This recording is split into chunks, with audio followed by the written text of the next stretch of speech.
When you're trying to find a p-value, almost always you're going to be using a shortcut key on the calculator of some sort. You're welcome to use the CDF functions if you want, but I would strongly encourage you to just be using those shortcut menus. So p-value, if you're asked for it, use the calculator shortcut. And if you're not comfortable with those calculator shortcuts, it might be difficult to get the exam done on time if you're doing every single thing long ways by hand.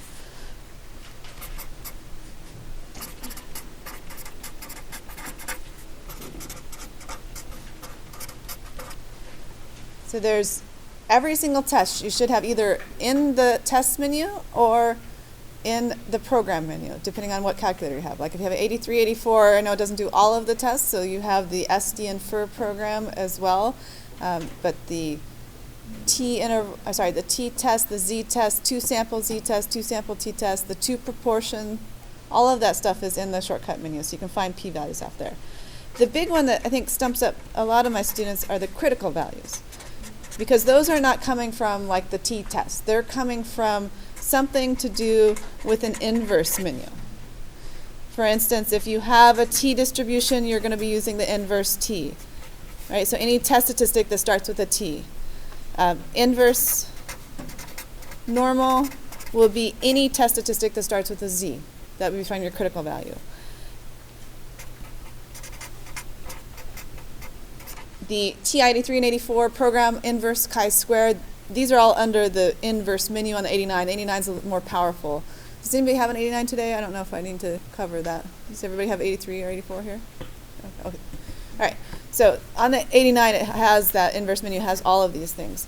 On the inverse T and the inverse normal, those are under the distribution menu.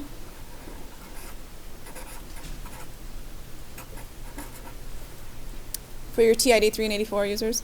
But the inverse chi-squared and the inverse F distribution are under the pro button. So if you're in here and you're going through your program button is where you want to go there. Of course, hopefully you have the programs. Those are the 4 distributions we're using when you're going through. So anytime you're looking at a critical value, if you are using this flow chart correctly, you find where it says TS for test statistic, there's going to be a letter in front of that formula. It's going to be a Z, an F, or a chi-squared. So that should tell you which one of those 4 functions you're going to want to use. So I see that there's an inverse T in the programs that you gave us as well. I did. The inverse one in the programs as well as the one in the distribution, they're the same. The only difference is the inverse T in the programs ask you for what tail area, whereas the one in the distribution menu just says area, and it doesn't tell you that it's actually the left tail. Okay. So that's the only but they will find the same answer. So it just specifies which tail area on the program. A little bit more information. If you don't have enough information to plug in, and I ask you to find a p-value, so let's say you only have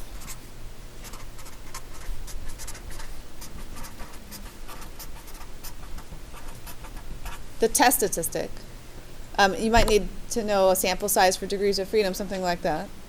You'll need to know if you're doing left-tailed, right-tailed, or two-tailed tests. But if I ask you to find a p-value and you don't have the raw data or the sample statistics to plug in, say, to the t-test or z-test, then you're going to use a CDF, cumulative distribution function, that stands for.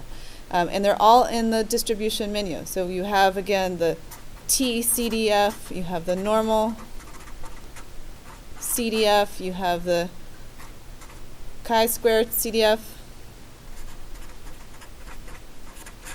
and the F-CDF. And again, look at what letter your test statistic starts with, and that will tell you what CDF to use. Now, if you have an older 84, so you might want to look at this for yourself. I can upgrade your operating system so that it will prompt you for each of those CDFs what you need to put into it. So some of the older calculators just have T-CDF in a parenthesis, and that's all they do. They don't have anything else, and you have to know which numbers to put in with the comma between each one. So for instance, if I do my second distributions, I go down to my T-CDF on here. Notice it's prompting me for my lower, upper degrees of freedom here.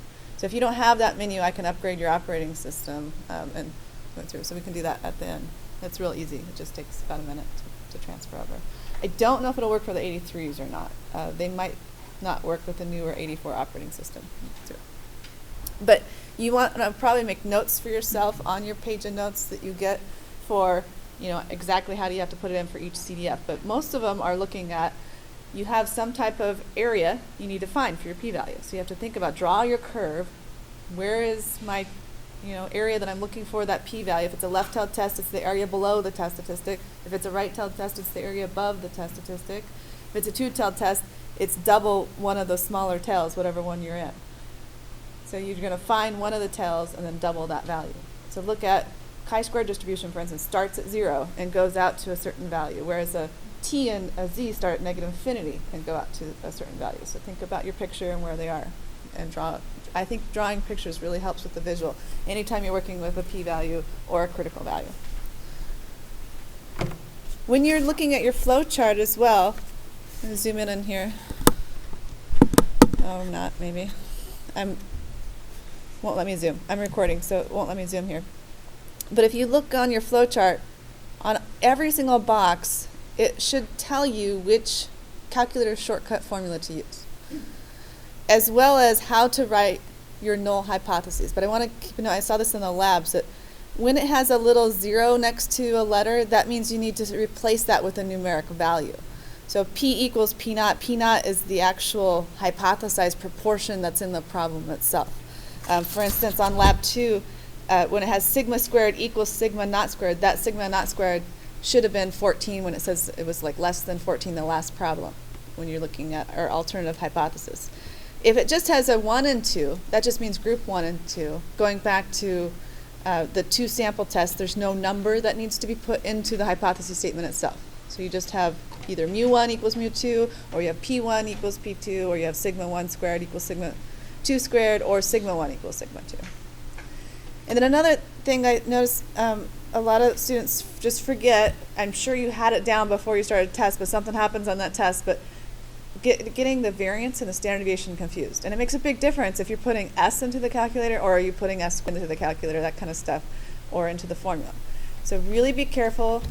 Again, on this formula guide, there is symbols here. So as you read through the problem and it just said that it gave me a variance, make sure that you write that sigma squared value out. And so when your calculator, for instance, on a 2-sample z-test asks you for sigma, not sigma squared, you know that you need to take the square root of the number that they give you, right? Because they already had squared it for you. I'm going through it, so be careful with those little things. Z and T, those get confused a lot. So just again, remember that your standard deviation is always either going to be given to you or raw data is going to give it to you. So it's not that a standard deviation is known.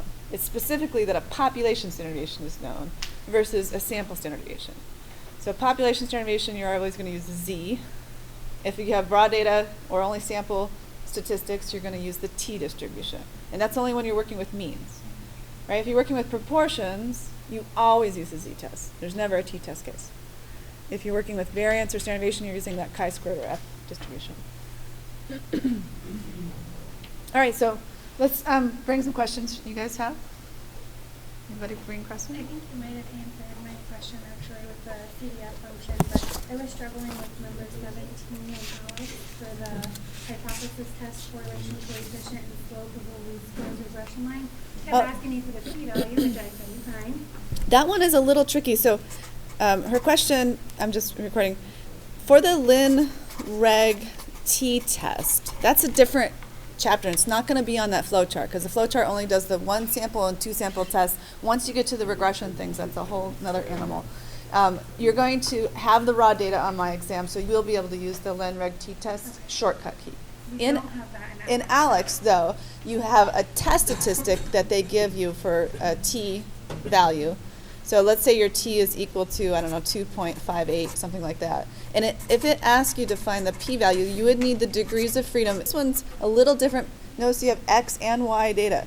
So you lose 2 degrees of freedom here. So it's n minus 2 for your degrees of freedom. Then you're going to think about always doing a 2-tailed test with the test we're doing for, and you're going to have one of these on the exam, testing the correlation equals 0 versus the correlation not equal to 0. We're always going to do a 2-tailed test. you want to reject H naught if there's a significant correlation. So if correlation is equal to 0, that means your dots were completely scattered and there was no obvious upward or downward trend scatter plot.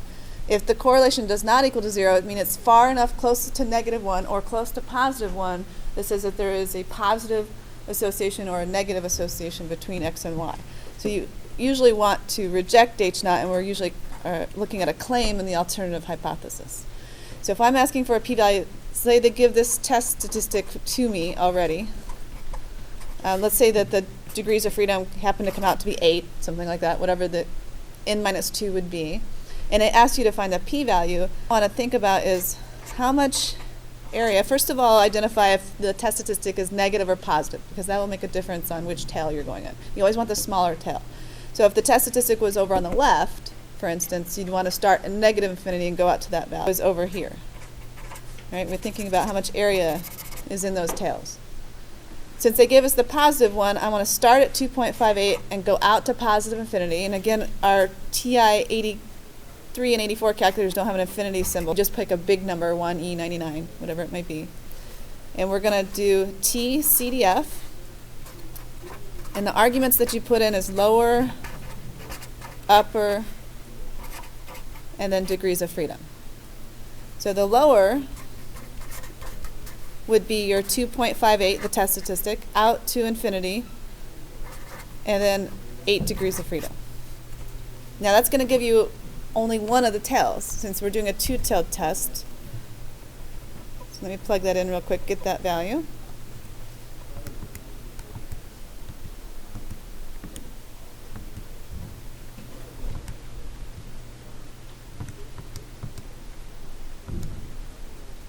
So that comes out to be 0.0163, but we want twice that, so we're going to multiply that answer by 2.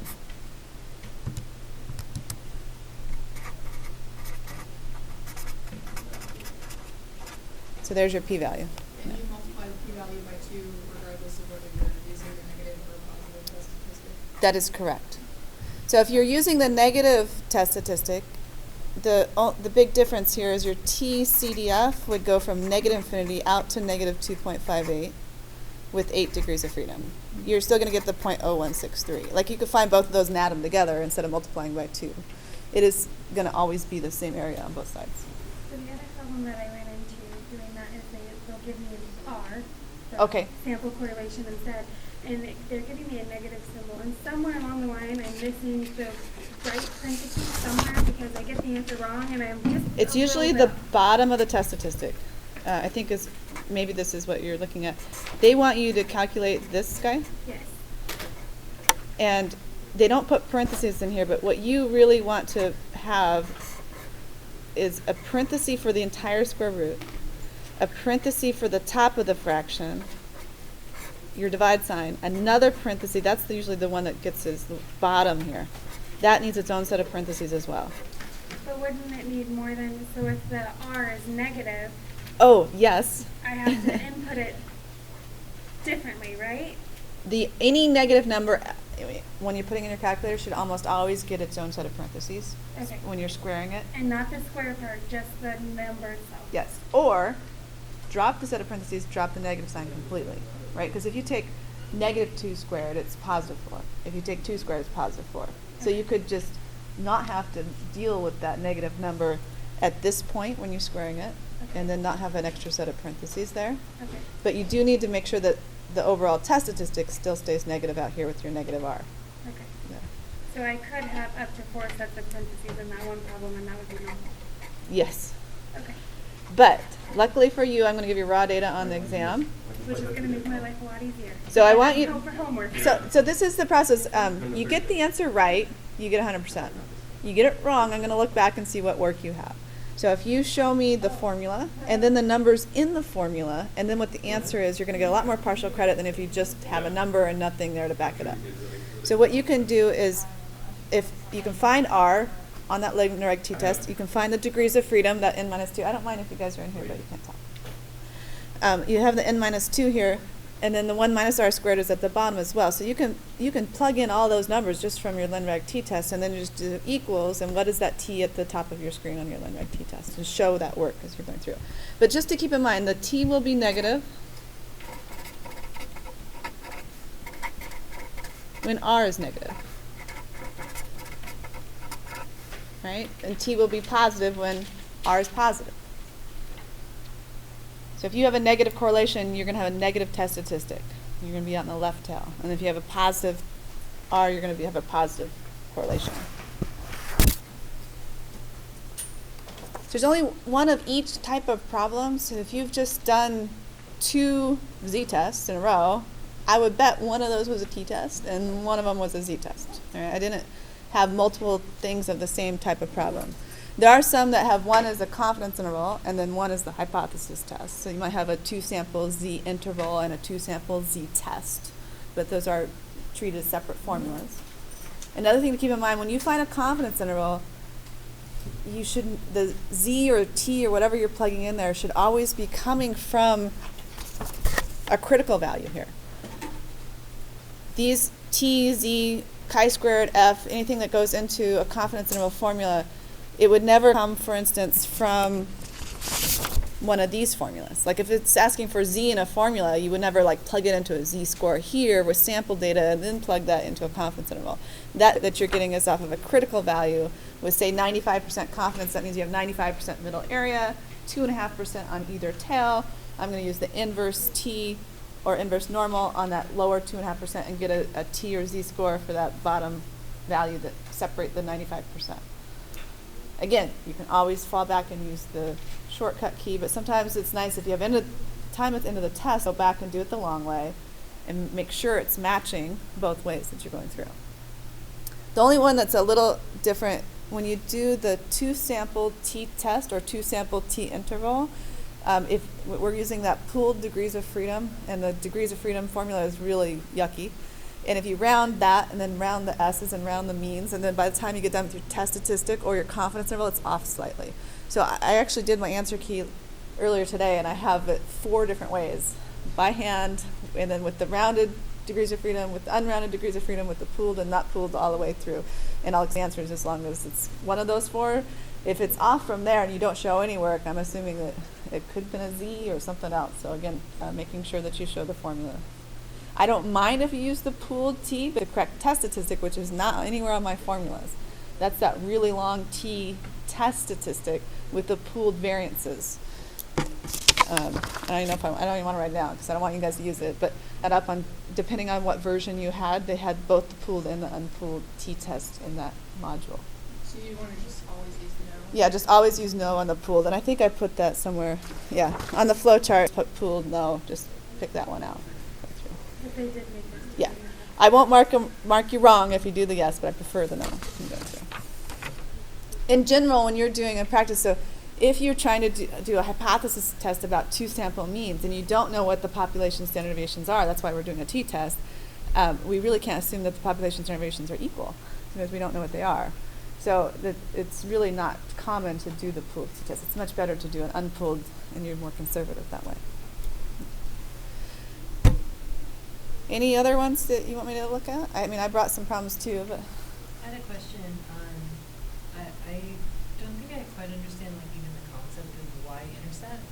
Like I just don't know it. Sure, and that's more on the final. So I'm stopped. Is it? That's okay. I'll review it too because you'll need to know it for the next lab and everything. That module was something I couldn't just like cut in half. So all we're doing for this midterm is the correlation. So finding the correlation, doing a hypothesis test to see if that correlation is significant or not. And you can do the LinReg t-test shortcut on your calculator, or you can use the critical value for correlation. That's that number between -1 and 1, and you look at how far in the tail it is. And I can show you an example. And then they go on, if you reject H naught, what is the y-intercept and the slope? And find the regression equation, use that regression equation to predict a value. And that's where we pick up right after the midterm and go into the final with that stuff. But think about what, in general, when we're talking about regression, we have this x and y axes. We collected some data I'm not going to put some actual points, but let's say we have these dots here. We did a hypothesis test. And let's say we reject the null. That means the correlation is not equal to 0, so there is some significant relationship between here. And we're specifically only doing linear regression. There's many types of regression. So any function you can think of. So like if you had a quadratic function, if you had exponential decay, logs, cubics. I mean, there's many different types of regression. Any function we can fit to it. But we're just going to do it with a straight line because it's easier. And what we're going to do then is try to fit as close as we can a line through those data points. And when we talk about what's close, is it's anchoring a point right here at x bar, y bar, the mean of the x's and the mean of the y's. And it will swivel kind of that line back and forth so that it has the least amount of vertical distance between each dot and the line itself. That's the process of least squares regression line. And the square part, because what it's doing is it's actually taking the squares of these little dots area. And you can imagine little squares on vertical lines. Those would form areas, area of the square.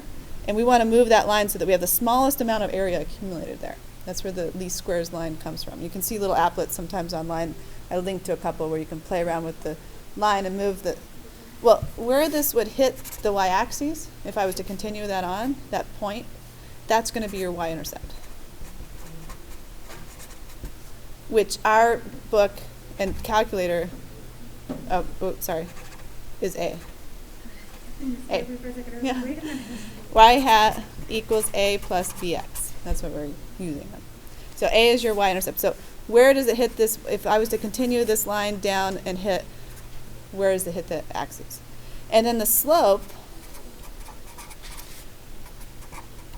is your rise over run. So for instance, if you have a slope of 2, you would go up 2 and over 1, up 2 over 1 would give you the steepness of how steep the line is. Now, what we're going to usually ignore the y-intercept because most of the time, let's think of like if you had x as somebody's height and y as their weight. We're going to use height to predict their weight. We wouldn't really be interested in somebody that was 1 inch tall or 0 inches tall, right? So that model falls apart as you get close to x equals 0 on this axis. So most of our data is clumped around some lower and upper value of x, and we usually don't have a lot of x's that are negative just in real life scenarios. Sometimes we do. Sometimes we have some values that are negative, and we would want to look at that y-intercept, what happens when x is equal to 0. But a lot of times we ignore the y-intercept and we just concentrate on the slope. And so one of the things that you'll actually be looking at is like interpret the slope for this particular problem. And you think about as x increases by 1 unit, whatever that unit might be, like 1 inch height, then we can expect the weight of the person to increase by whatever that slope would be, or decrease if b was negative. So that's where you're kind of going then from there. Only if you reject h naught. Right? If you don't reject h naught, there's no significant relationship at all between x and y, so there's no use to doing a linear regression problem from there. So as a hint, like you should always, on my exams, get reject h naught if I ask you about prediction or anything like that, because I want you to have some type of association between the two variables. So real quick, if you were, let's say I had some data for XY pairs.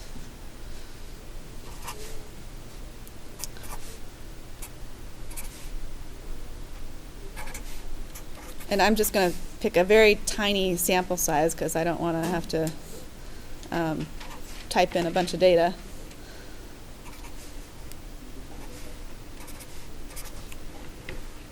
I don't even know if it's significant or not, but let's put that data into list 1 and list 2 on the calculator. So I'm going to go into my stat menu. I'm going to go into calc. Oh, sorry, edit first. Edit. I have a bunch of data in there. Figure it out. Again, you can highlight the list name and hit clear and then enter. I'm going to put the x values into list 1.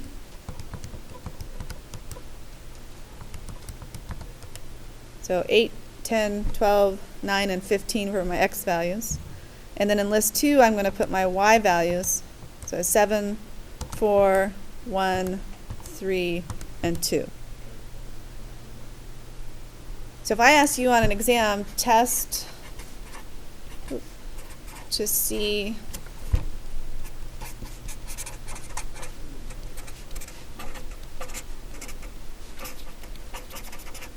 if there's a significant correlation, we would, what's nice about this chapter, always have these hypothesis statements. It's never going to change. The number's not going to change. It's always a two-tailed test. We always use rho. It's that funny, it's not a P, it's a kind of a slanted, start at the bottom and come over rather than at the top and down like a P would. And our claim is always going to be in the alternative hypothesis. We want to see if correlation exists. So that's step one. So on a lot of these problems, I just say show all the steps of your hypothesis test. I'm not going to break it out for you. So when we have what is our 5 steps to hypothesis testing, step 1 is always the hypotheses. Step 2 is your test statistic. Step 3, p-value or critical value. That just depends on what method you're asked to do. If I don't specify, pick which one you're more comfortable with. And then 4 is your decision. And I want to reiterate on the decision, there's only 2 possible answers I will accept.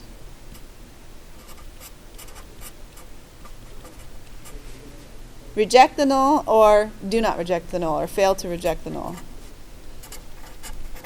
It has nothing to do with your claim. It has nothing to do with the alternative hypothesis. It's always about the null. And then step 5 is a summary, and specifically that summary should be tied back using the context, the variable names, and the units that the question asked about. So you need to actually put some context in there. So here's our step 1, here's our hypotheses. Step 2, well, that depends on what method we're doing. There's 3 different methods, which is confusing. There's a t-test, and in that t-test you can either do the p-value method or the critical value method. Then there's just the correlation, that critical value for correlation I'm going through. Table I is another one that they used in the ALEC stuff. So let's first use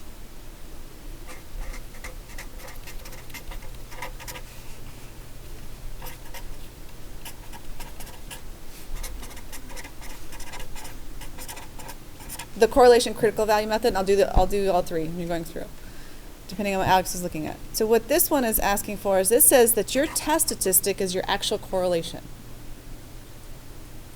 So I just need to find the correlation. The easiest way to do that after you plug your data in is just go to stat, go to tests, and it's almost to the very bottom, lin-reg t-test. Linear regression t-test, that's what it stands for. And just as a note, in this class, on the exams, I'm not going to have the linear regression t-interval. There is what we call prediction interval and confidence interval that we do, but it's not that one. That would be specifically a confidence interval for a slope. And you may have an Alex question.